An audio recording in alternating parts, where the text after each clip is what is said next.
Good evening दोस्तों, आज current affairs with facts में आप सभी का स्वागत है। आज डेट है 6 जून। तो 6 जून से जो इम्पोर्टेंट करंट अफेयर्स हैं, आइए हम लोग उसका अध्ययन करते हैं। ठीक है, तो हम लोग की पहली न्यूज क्या है दोस्तों? भारतीय प्रतिस्पर्धा समिति। ठीक है, यह किस मंत्रालय के अंतर्गत आता है? कारपोरेट कार्य मंत्रालय के अंतर्गत आता है। कारपोरेट कार्य मंत्रालय के अंतर्गत आता है। इस्टेब्लिश्ड हुआ था कब? 2003 में।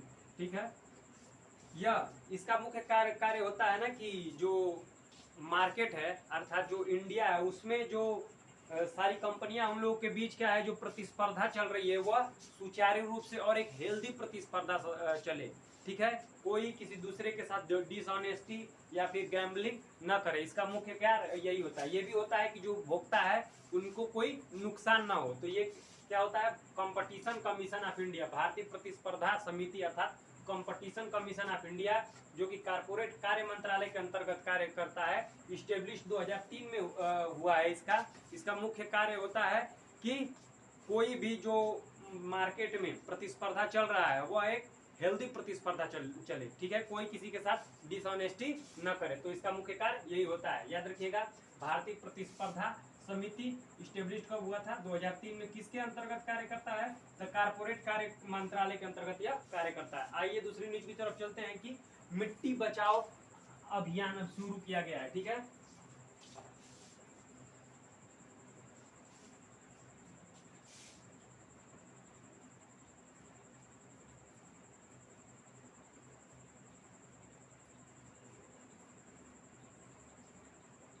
मिट्टी बचाओ अभियान अभी लॉन्च हुआ है। पूछेगा कि कब लॉन्च हुआ है, और ये 100% पूछेगा 2022 में। इसको लॉन्च क्यों किया गया है? इसको लॉन्च करने का मुख्य कारण यह है कि जो विश्व के विद्वान साइंटिस्ट है उन्होंने अध्ययन करा है कि 2025 तक, क्या दोस्तों, 2025 तक 2025 तक जो भूमि की उर्वरता है ना, जो भूमि की उर्वरता है वह कम हो जाएगी। क्या हो जाएगी? कम हो जाएगी। मतलब 2025 तक भूखमरी बढ़ेगी। ठीक है, इसीलिए मिट्टी की उर्वरता को बनाए रखने के लिए, ठीक है, उसकी उपजाऊता को मेंटेन रखने के लिए मिट्टी बचाओ आंदोलन का, मिट्टी बचाओ अभियान शुरू किया गया है। कब शुरू किया गया है? 2022 में शुरू किया गया। ये आपको याद रखना है कि अभी लॉन्च हुआ है यह मिट्टी बचाओ अभियान। कब लॉन्च हुआ है? तो मिट्टी बचाओ अभियान अभी लॉन्च करा गया है। ठीक है, ये आपको ध्यान रखना है, क्योंकि मिट्टी की जो उर्वरता है वो हम लोग जो रासायनिक खादों का अधिक उपयोग कर रहे हैं, ठीक है, जिसके कारण उसकी उर्वरता दिन प्रतिदिन कम होती जा रही है। तो उसकी उर्वरता को बनाए रखने के लिए इस आंदोलन का शुरुआत करा गया है। ठीक है, आइए अगले न्यूज की तरफ चलते हैं। भारत ड्रोन महोत्सव। क्या? भारत ड्रोन महोत्सव।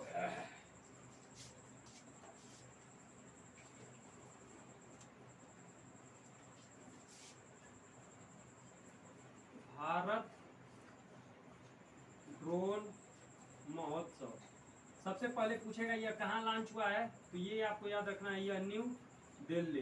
कहाँ लॉन्च हुआ है? न्यू दिल्ली में लॉन्च हुआ है। ठीक है, न्यू दिल्ली से एक रिलेटेड फैक्ट देखते हैं दोस्तों। ये यमुना नदी के किनारे है, यमुना रिवर के इन द बैंक, मतलब bank in the bank of Yamuna river के किनारे स्थित है न्यू दिल्ली। ठीक है, इंडिया की कैपिटल है। 1911 ईस्वी में 1911 ईस्वी में यह अनाउंसमेंट हुआ, मतलब एक्ट पारित हुआ, जैसे अनाउंस हुआ कि यह भारत की कैपिटल बनेगी। कब? 1911 ईस्वी में अनाउंस हुआ कि भारत की कैपिटल होगी ब्रिटिश इंडिया के उस समय। परंतु 1912 में यह लागू हुआ। कब? 1912 में लागू हुआ। ठीक है, ठीक है, न्यू दिल्ली यमुना नदी के किनारे है। न्यू दिल्ली में दोस्तों याद रखिएगा कि यह विश्व का सबसे प्रदूषित क्या है? कैपिटल है। विश्व का सबसे प्रदूषित कैपिटल है। ठीक है, सीएम, अगर आपसे सीएम पूछ दे तो क्या बताएंगे? अरविंद केजरीवाल। केजरीवाल सिर्फ लिख दे रहा हूं, केजरीवाल। कौन है? अरविंद केजरीवाल सीएम है। लेजिस्लेटिव असेंबली में कितनी सीटें हैं? 70। कितनी है? 70। ये आपको ध्यान रखना है। ठीक है, दिल्ली क्या है? यमुना नदी के किनारे पर स्थित है। 1911 ईस्वी में अनाउंस हुआ कि यह ब्रिटिश इंडिया की कैपिटल बनेगी और 1912 ईस्वी में यह बन गया। विश्व का सबसे प्रदूषित कैपिटल कौन है? न्यू दिल्ली है। ये आपको ध्यान रखना है। भारत ड्रोन महोत्सव कहाँ लॉन्च हुआ है? तो ये अभी दिल्ली में लॉन्च हुआ है। ये भी आपको ध्यान रखना है कि भारत ड्रोन महोत्सव कहाँ लॉन्च हुआ है? न्यू दिल्ली में लॉन्च हुआ है। आइए अब अगली न्यूज की तरफ चलते हैं कि वर्ल्ड बुक रिकॉर्ड, ठीक है, वर्ल्ड बुक रिकॉर्ड न्यूज में क्यों है world book record?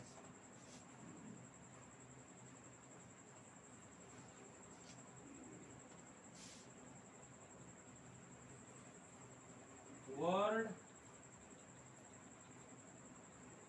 Book record में जो होता है सिक्किम, सिक्किम का दोस्तों नाम जो होता है जोड़ा गया है, मतलब लिखा गया है, ठीक है। वर्ल्ड बुक रिकॉर्ड में आपसे पूछेगा कि इनमें से किस कैपिटल का नाम जो होता है वर्ल्ड बुक रिकॉर्ड में लिखा गया है, तो सिक्किम का। लेकिन ऐसे पूछेगा क्यों, तो याद रखिएगा यह फर्स्ट, ठीक है, फर्स्ट ऑर्गेनिक स्टेट हुआ है वर्ल्ड का, ये याद रखिएगा। और यह फर्स्ट क्रिमिनल फ्री स्टेट हुआ है वर्ल्ड का, ये भी आपको याद रखना है। तो ऑर्गेनिक स्टेट और विश्व का हुआ है, यह पहला ऑर्गेनिक स्टेट और यह विश्व का प्रथम क्रिमिनल फ्री स्टेट हुआ है, इसीलिए इसका नाम वर्ल्ड बुक रिकॉर्ड में दर्ज किया गया है। क्या? सिक्किम। सिक्किम की कैपिटल क्या होती है दोस्तों? अगर सिक्किम की कैपिटल पूछे तो गंगटोक, ठीक है, क्या होती है? गंगटोक। सिक्किम में दोस्तों कंचनजंगा की पहाड़ी है और कंचनजंगा की पहाड़ी है, मतलब कंचनजंगा पर्वत है, ठीक है।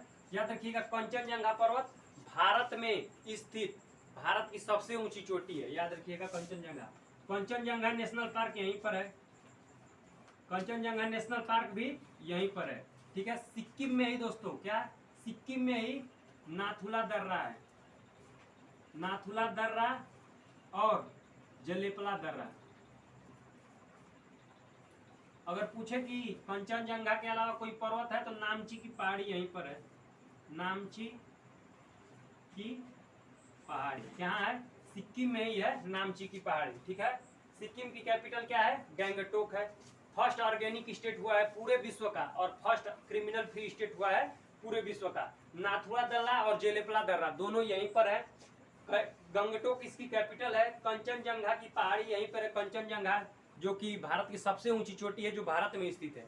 अगर ऐसे पूछे कि भारत की सबसे ऊंची चोटी कौन सा है, तो गांडवी आस्टीन केटू है, जो कि पीओके में पड़ता है, ठीक है। कंचनजंगा नेशनल पार्क कहाँ है दोस्तों? वो अभी सिक्किम में ही है। नामची की पहाड़ी कहाँ है?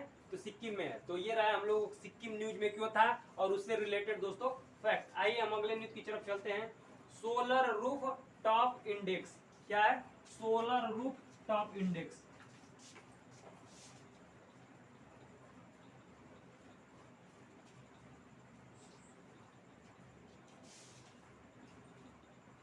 सोलर रूफ टॉप इंडेक्स सबसे पहले पूछेगा कि सोलर रूफ टॉप इंडेक्स कौन जारी करता है, तो नीति आयोग।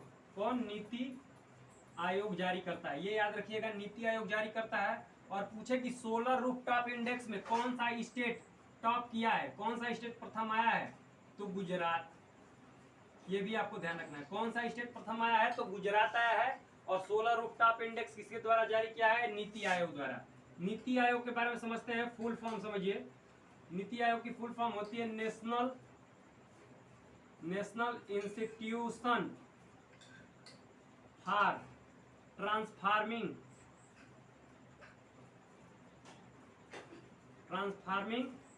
इंडिया। नीति आयोग की फुल फॉर्म होती है national institution for transforming India. Establish कब हुआ था दोस्तों? 2015 में, ठीक है। अगर पूछे कि इसके सीईओ कौन है, सीईओ अमिताभ कांत।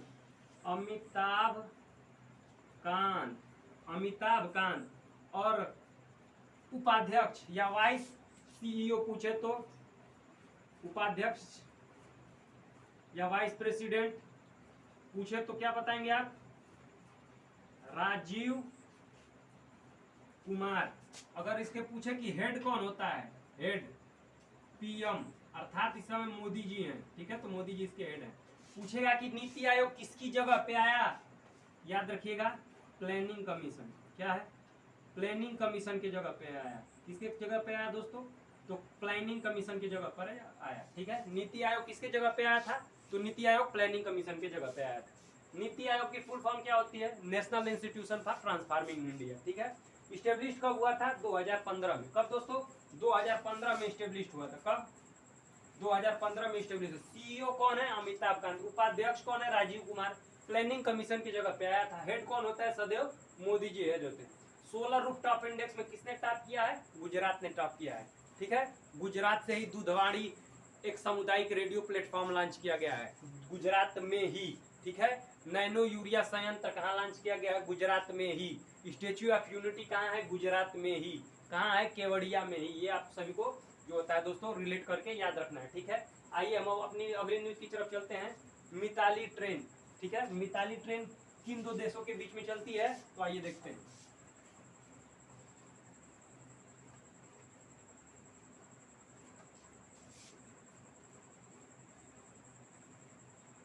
मिताली ट्रेन पूछेगा किन दो देशों के बीच में चलती है, तो याद रखिएगा यह इंडिया प्लस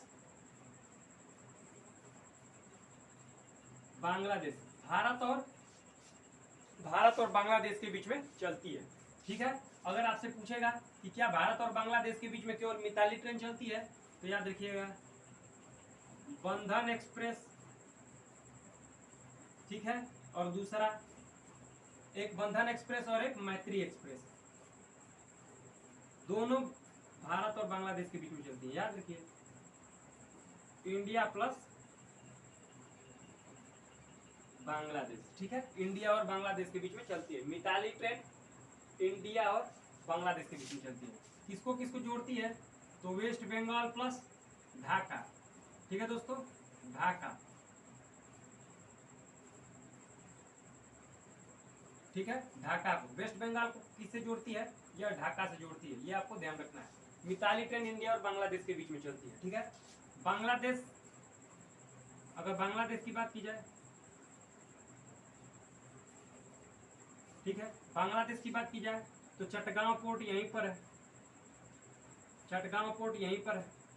ठीक है, बांग्लादेश ने अभी अभी भारत को चटगांव पोर्ट ऑफर करा है। ठीक है, अब उसके बाद बांग्लादेश और भारत के बीच एक्सरसाइज की बात की जाए, एक्सरसाइज भारत और बांग्लादेश के बीच में कौन सी एक्सरसाइज होती है, अभी अभी नेवल एक्सरसाइज हुई है बोंगो सागर,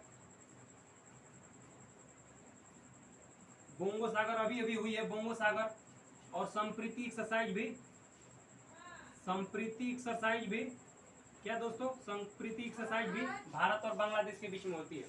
संप्रीति एक्सरसाइज भी किसके किसके बीच में होती है, भारत और बांग्लादेश के बीच में होती है। चटगांव पोर्ट कहाँ है दोस्तों, याद रखिएगा ये अभी बांग्लादेश में है। ठीक है, मिताली ट्रेन इंडिया और बांग्लादेश के बीच में चली है। बंधन एक्सप्रेस और मैत्री एक्सप्रेस भी इंडिया और बांग्लादेश के बीच में चलती है। अगर कहाँ से पूछे कहाँ तक, तो वेस्ट बंगाल को ढाका से यह जोड़ने का कार्य कर रही है। ठीक है, बांग्लादेश की अगर करेंसी पूछे कि बांग्लादेश की करेंसी क्या है, तो टका। याद रखिएगा बांग्लादेश की करेंसी पूछे तो करेंसी, बांग्लादेश की करेंसी क्या है, टका बांग्लादेश की करेंसी है। ये आपको ध्यान रखना है। ठीक है, तो ये रही मिताली ट्रेन और इससे रिलेटेड फैक्ट्स क्या क्या थे। ठीक है, आइए हम चलते हैं प्रोजेक्ट निगाह। क्या है दोस्तों, प्रोजेक्ट निगाह कहाँ लॉन्च करा गया है। अगर आपसे पूछे कि कितनी दूरी तय करेगी, मान लीजिए अगर पूछ ले कितने डिस्टेंस तय करेगी, तो 513 किलोमीटर। याद रखिएगा 513 किलोमीटर की दूरी तय करेगी, 513 किलोमीटर की, ये आपको ध्यान रखना। अगर दूरी पूछ दे तो, जो कि पूछेगा नहीं, कम चांस है, लेकिन अगर पूछ दे तो 513 किलोमीटर की दूरी तय करेगी। ठीक है, आइए अगले न्यूज की तरफ चलते हैं। क्या प्रोजेक्ट निगाह केवल वन लाइनर है कि प्रोजेक्ट निगाह पूछेगा कहाँ लॉन्च हुआ है, प्रोजेक्ट निगाह कहाँ लॉन्च हुआ है। अगर आपसे पूछे कि प्रोजेक्ट निगाह कहाँ लॉन्च हुआ है, गुजरात। कहाँ दोस्तों, गुजरात में लॉन्च हुआ है। गुजरात से रिलेटेड फैक्ट्स मैं सब बता चुका हूँ। दूधवाड़ी नैनो यूरिया संयंत्र, ठीक है, स्टेच्यू ऑफ यूनिटी, भारत का सबसे पश्चिमी बिंदु है, मतलब स्टेट है, और भारत का सबसे पश्चिमी बिंदु सरक्रिक या सरसोता गुजरात में ही है। ठीक है, सबसे ज्यादा जो तटवर्ती सीमा लगती है, भारत की सबसे लंबी तटवर्ती सीमा गुजरात की ही है। तो दोस्तों ये सारे गुजरात के फैक्ट्स मैं बता चुका हूँ। आप लोग जो होता है दोस्तों लिख लीजिए वीडियो को पॉज करके धीरे से, ठीक है। ये प्रोजेक्ट निगाह कहाँ लॉन्च हुआ है, तो गुजरात में लॉन्च हुआ है। आइए देखते हैं कि पिपाली विशाख अभी न्यूज में है वह क्यों है, ठीक है। पिपाली विशाख अभी न्यूज में है, तो देखते हैं कि पिपाली विशाख न्यूज में क्यों है। पिपाली विशाख, पिपाली विशाख क्या है, पिपाली विशाख न्यूज में है। तो यह याद रखिएगा, आपसे पूछेगा क्वेश्चन पक्का, क्योंकि यह फर्स्ट भारतीय हैं, भारतीय हैं जो माउंट एवरेस्ट पर बिना ऑक्सीजन के चढ़ी हैं, बिना ऑक्सीजन लिए चढ़ी हैं। क्या पिपाली विशाख प्रथम भारतीय हैं जो माउंट एवरेस्ट पर, क्या है, माउंट एवरेस्ट पर बिना ऑक्सीजन लिए चढ़ी है। ये आपको ध्यान रखना है, माउंट एवरेस्ट पर पिपाली विशाख है, ठीक है। अगर माउंट एवरेस्ट पर, ठीक है, चढ़ने वाले प्रथम व्यक्ति का नाम पूछे तो, अगर आपसे पूछे तो शेरपा तेंजिंग नार्गे हैं, ये आपको याद रखना है। क्या है, शेरपा तेंजिंग नार्गे हैं, ठीक है। माउंट एवरेस्ट पर, माउंट एवरेस्ट पूछे कहाँ है, अगर आपसे पूछे कि माउंट एवरेस्ट कहाँ है, तो नेपाल में है। नेपाल में इसे सागर माथा, सागर माथा कहते हैं। क्या, नेपाल में इसे सागर माथा कहते हैं, ये आपको भी ध्यान रखना है। नेपाल और इंडिया के बीच में अभी अभी साइन हुआ, क्या बनेगा, सोलू कॉरिडोर, सोलू कॉरिडोर, ये भी आपको ध्यान रखना है। पूछेगा सोलू कॉरिडोर किन दो देशों के बीच में बनने वाला है, तो इंडिया और नेपाल के बीच में बनने वाला है, ठीक है। अगर आपसे पूछे कि दोस्तों क्या नेपाल, नेपाल की कैपिटल क्या है, कैपिटल अगर पूछे तो काठमांडू, क्या है, काठमांडू कैपिटल है। करेंसी पूछ दे तो, करेंसी अगर पूछ दे तो नेपाली रुपया, नेपाली रुपया, अगर करेंसी पूछ दे तो नेपाली रुपया है, ठीक है। नेपाल में ही सागर माथा की पहाड़ी है, और नेपाल के सागर माथा की पहाड़ी को ही हम लोग माउंट एवरेस्ट के नाम से जानते हैं, ठीक है। दुनिया की सबसे ऊंची चोटी है, ये बताने की जरूरत नहीं है, ठीक है। इंडिया और नेपाल के बीच में सोलू कॉरिडोर बनेगा, ये आपको ध्यान रखना है। करेंसी नेपाली रुपया, कैपिटल क्या है, काठमांडू है, ठीक है। सार्क का हेडक्वार्टर अगर पूछे कहाँ है, तो सार्क का हेडक्वार्टर काठमांडू में ही है, याद रखिएगा। सार्क का हेडक्वार्टर कहाँ है, ठीक है, सार्क का हेडक्वार्टर कहाँ है, तो काठमांडू में ही है, ये आपको ध्यान रखना है। आइए अगली न्यूज की तरफ चलते हैं। क्षेत्रीय सुरक्षा संवाद अर्थात रीजनल सिक्योरिटी डायलॉग 2022 में हुआ है। तो देखते हैं कि रीजनल सिक्योरिटी डायलॉग कहाँ हुआ है और इसका मकसद क्या है, पर्पज क्या है इसके होने का, किसका, रीजनल सिक्योरिटी डायलॉग अर्थात क्षेत्रीय, ठीक है, क्या, रीजनल सिक्योरिटी, क्षेत्रीय सुरक्षा संवाद, क्षेत्रीय सुरक्षा संवाद, इसे रीजनल सिक्योरिटी डायलॉग बोला जाता है। अगर पूछे कि कहाँ हुआ है, दुशांबे में। अगर आपसे पूछे कहाँ हुआ है दुशांबे, ताजिकिस्तान, ताजिकिस्तान, कहाँ, ताजिकिस्तान में दुशांबे में। कौन सा एडिशन था, अगर एडिशन पूछ ले कि कौन सा एडिशन था तो क्या बताएंगे, चौथा एडिशन था। अगर क्षेत्रीय सुरक्षा संवाद का आपसे एडिशन पूछ ले कि यह कौन सा एडिशन था, तो याद रखिएगा यह एक चौथा एडिशन था। कौन सा एडिशन था, यह चौथा एडिशन था। क्षेत्रीय सुरक्षा संवाद दुशांबे ताजिकिस्तान में हो रहा है, एडिशन कौन सा था, चौथा एडिशन था। पर्पज होता है भाई साहब क्यों हो रहा है, तो ये आपको ध्यान रखना है कि क्षेत्रीय सुरक्षा संवाद अर्थात रीजनल सिक्योरिटी डायलॉग जो दुशांबे में हो रहा है, उसके होने का मुख्य कारण जो है वो अफगानिस्तान में तालिबान का कब्जा होना है, ठीक है। अफगानिस्तान में तालिबान के कब्जे होने के कारण, देखिए अफगानिस्तान है, अफगानिस्तान शॉर्ट फॉर्म है, तालिबान का कब्जा,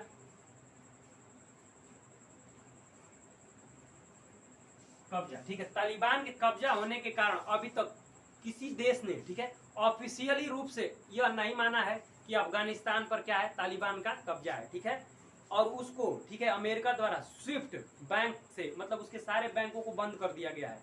स्विफ्ट बैंक एक ऐसा बैंक होता है जिसके तहत जो अमेरिका या फिर आप कहीं विदेश में रहते हैं तो उसके तरफ 10 से 12 डिजिट के कोड आते हैं और आप करेंसी बाहर से ले सकते हैं। तो यही जो है तालिबान में क्या है, इस समय बंद है और वहाँ पे भूखमरी की हालत बढ़ी हुई है।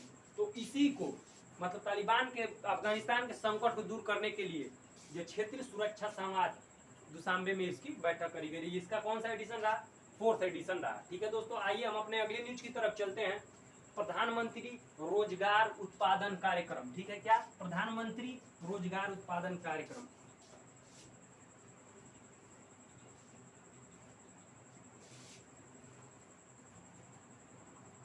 प्रधानमंत्री रोजगार उत्पादन कार्यक्रम। ठीक है, पूछेगा कि न्यूज में क्यों है, तो इसका डेट जो होता है दोस्तों एक्सटेंड हो गया है। कब तक? 2026 तक। ये खत्म होने वाला था लेकिन इसको 2026 तक बढ़ा दिया गया है। पहला आपसे यही पूछेगा कि कब तक बढ़ाया गया है? 2026 तक। इसके तहत क्या था कि 40 लाख, क्या दोस्तों, 40 लाख लोगों को रोजगार प्रदान करना। रोजगार प्रदान करना कितने लाख लोगों को? 40 लाख लोगों को। अगर प्रधानमंत्री रोजगार उत्पादन कार्यक्रम में पूछे कि कौन लॉन्च किया है, तो मिनिस्ट्री ऑफ MSME।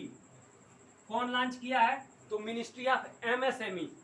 MSME का फुल फॉर्म अगर पूछ दे तो माइक्रो स्मॉल मीडियम इंटरप्राइजेस।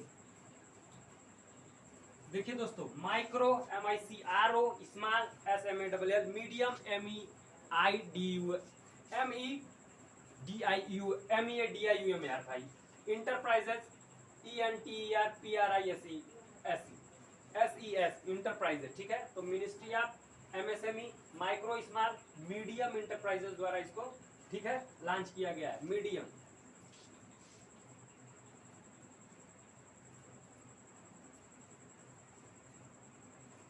ठीक है, माइक्रो स्मॉल मीडियम इंटरप्राइजेस द्वारा इसको लॉन्च करा गया है। कब?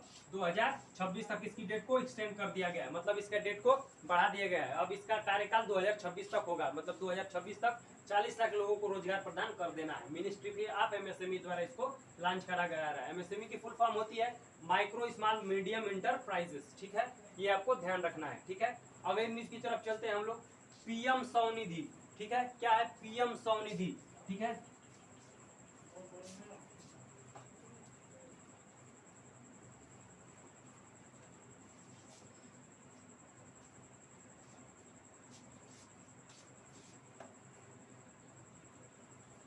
PM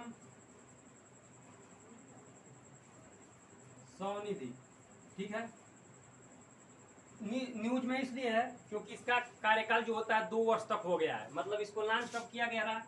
अगर आपसे पूछेगा कब यह लॉन्च हुआ था, 2020 में। 2022 में इसके कितने वर्ष पूरे हो गए हैं?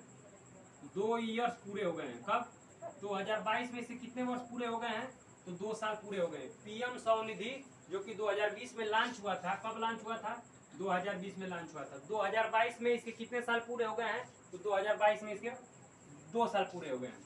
अगर फुल फॉर्म पूछ दे कि फुल फॉर्म क्या है, जो कि पूछेगा आपसे, तो याद रखिएगा PM से प्रधानमंत्री। ठीक है, प्रधानमंत्री, प्राइम मिनिस्टर। ठीक है, याद रखिएगा स्ट्रीट। ठीक है, प्रधानमंत्री street STREET street vendor. Vendor मतलब जो फेरी लगाते हैं, ठेला वाला पे लेके सारा जो है सब्जी उब्जी या फिर जो भी कुछ बेचते हैं, स्ट्रीट वेंडर। ठीक है, आत्मनिधि। क्या? आत्मनिधि। ठीक है, इसकी फुल फॉर्म है। फुल फॉर्म क्या है? प्रधानमंत्री स्ट्रीट वेंडर आत्मनिधि। ठीक है दोस्तों, वेंडर आत्मनिधि याद रखिएगा। प्रधानमंत्री स्ट्रीट वेंडर आत्मनिधि इसकी फुल फॉर्म है। PM स्वनिधि 2020 में लॉन्च हुआ था, 2022 में 2 साल पूरे हो गए हैं। फुल फॉर्म क्या है? प्रधानमंत्री आत्मनिधि। ठीक है, प्रधानमंत्री स्ट्रीट वेंडर आत्मनिधि इसकी फुल फॉर्म है। ठीक है, आइए हम अपने अगले न्यूज की तरफ चलते हैं। Asia hockey cup. क्या है दोस्तों? एशिया हॉकी कप 2022 का विजेता कौन है, ये आपको ध्यान रखना है। अगर आपसे पूछे कि किसके द्वारा लॉन्च किया गया, मान लीजिए अगर पूछ दे कौन लॉन्च किया है, launch by ministry of housing. ठीक है दोस्तों, याद रखिएगा माइंड में क्लिक करने की बात है। तो अभी याद है कि अगर पूछ दे कि कौन लॉन्च किया है तो याद रखिएगा मिनिस्ट्री ऑफ हाउसिंग। क्या है दोस्तों? मिनिस्ट्री ऑफ हाउसिंग ने लॉन्च किया है। ठीक है। पीएम स्वनिधि योजना 2 वर्ष पूरे हुए हैं 2022 में। कब लॉन्च हुआ? 2020 में। फुल फॉर्म क्या है? प्रधानमंत्री स्ट्रीट वेंडर, ठीक है, आत्मनिधि। ये आपको ध्यान रखना है, ये स्वनिधि की फुल फॉर्म है। ठीक है दोस्तों। लॉन्च किसके द्वारा किया गया है? मिनिस्ट्री ऑफ हाउसिंग के द्वारा इसको लॉन्च किया गया है। आइए देखते हैं एशिया हॉकी कप 2022 में भारत ने कौन सा पदक जीता है। ठीक है दोस्तों, एशिया हॉकी कप 2022 सबसे पहले आपको पूछेगा इसका आयोजन कहाँ हुआ है? इंडोनेशिया। कहाँ? जकार्ता में। ये याद रखिएगा, इंडोनेशिया की न्यू, क्या है दोस्तों? इंडोनेशिया की न्यू कैपिटल बनी है। न्यू कैपिटल, अगर आपसे पूछे कि इंडोनेशिया की न्यू कैपिटल क्या है तो नूसंतारा। अगर आपसे पूछे कि नूसंतारा जो कि एनडीएस, सीडीएस, यूपीएससी जो एग्जाम कंडक्ट कराता है वो पूछेगा किस आइसलैंड पर है तो ईस्ट कलिमंतर आइसलैंड पर है। ईस्ट कलिमंतर आइसलैंड पर है, ये आपको ध्यान रखना है। ठीक है, ये इंडोनेशिया में हुआ है। ठीक है। पूछे कि भारत ने कौन सा, अगर आपसे पूछे कि भारत ने कौन सा मेडल जीता है, क्या भारत ने कौन सा मेडल जीता है? कौन सा मेडल जीता है? अगर पूछे कि भारत ने कौन सा मेडल जीता है तो कांस्य अर्थात ब्रॉन्ज मेडल भारत ने जीता है। अगर पूछे कि भारत ने ब्रॉन्ज मेडल किसे हराकर जीता है, अगर आपसे पूछे कि भारत ने ब्रॉन्ज मेडल किसे हराकर जीता है तो हराया है किसे? इंडिया ने किसे हराया है? जापान को। याद रखिएगा, इंडिया ने किसे हराया है तो जापान को हराया है। तो Asia hockey cup 2022 Indonesia Jakarta में आयोजित हो रहा था। ठीक है। इंडोनेशिया की न्यू कैपिटल जो मैं बहुत पहले ही बता चुका हूँ कौन थी? नूसंतारा, ईस्ट कलिमंतर आइसलैंड पर है। ठीक है, ये याद रखिएगा। अगर आपसे पूछे कि किस आइसलैंड पर है तो आपको ध्यान देना है कि यह ईस्ट कलिमंतर आइसलैंड पर है। ठीक है। अगर आपसे पूछे कि भारत ने किसे हराया है तो जापान को हराया है। और भारत ने कौन सा मेडल जीता है, अगर पूछे कि भारत ने कौन सा मेडल जीता है, पूछे आपसे क्या कि भारत ने कौन सा मेडल जीता है तो कांस्य पदक जीता है। ठीक है दोस्तों, तो ये हमारी रही 6 तारीख की जो होता है दोस्तों इंपॉर्टेंट करंट अफेयर्स की न्यूज जो आपके एग्जाम पर्सपेक्टिव से इंपॉर्टेंट है। ठीक है दोस्तों, अगर आपको क्लास अच्छी लगी हो तो लाइक, सब्सक्राइब और शेयर करना ना भूलें। धन्यवाद दोस्तों।